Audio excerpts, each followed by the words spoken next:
Grabe. Araw-araw.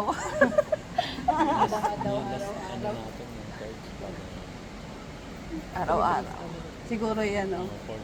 Siguro ay sakripisyo po ang aking, ang aking cross. Brother Ben. Abay, sakripisyo pa.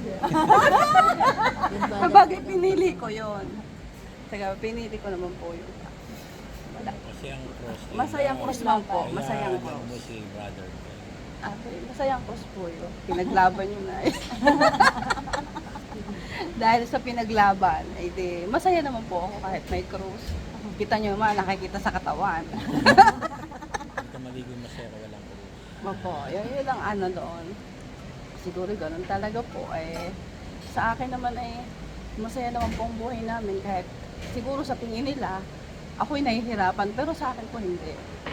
Siguro lahat ng mga tao, ikaw, lahat, pati kapitbahay, pag lalabas ko, uy, mabuti ko pa, ang lagi kang masaya, happy sa akin kami. Ay sabi ko, ay oo naman. Parang ang tingin namin, ang hirap-hirap ng buhay nyo. Sabi nila, kapitbahay, mga kaibigan, iisa sinasabi nila sa akin. Sabi ko naman, hindi mo mahirap, nasa isip lang yung paghihirap, di ba? Opo, nasa isip lang po yung paghihirap. Wala po yung doon sa, siguro sila. Pero sa akin ay sa akin ay, oo, nasa nagdadala. Mahirap pagka hindi mo kaya. Opo. Pagkaya, hanggat kaya mo, walang hirap. Pero sa tingin ko naman po, parehas nagdaan naman po yun eh. Yung isa lang yun, iisa lang po yun. Depende sa pagtingin ng tao sa sitwasyon. Ano po, depende sa pagtingin ng tao sa sitwasyon.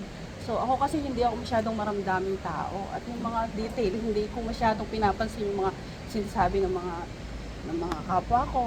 Hindi, burado sa akin yun. Halimbawa, ngayon, may nangyari dito.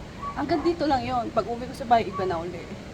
Limot ko na agad. Ang bilis ko po kasi makalimot ng mga bagay-bagay. Agad-agad.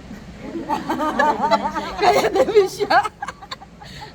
Hindi ko po pinapasok sa isip at saka sa puso. Kaya masaya po ang krus ay masaya, nagmamahal, na may sakripisyo.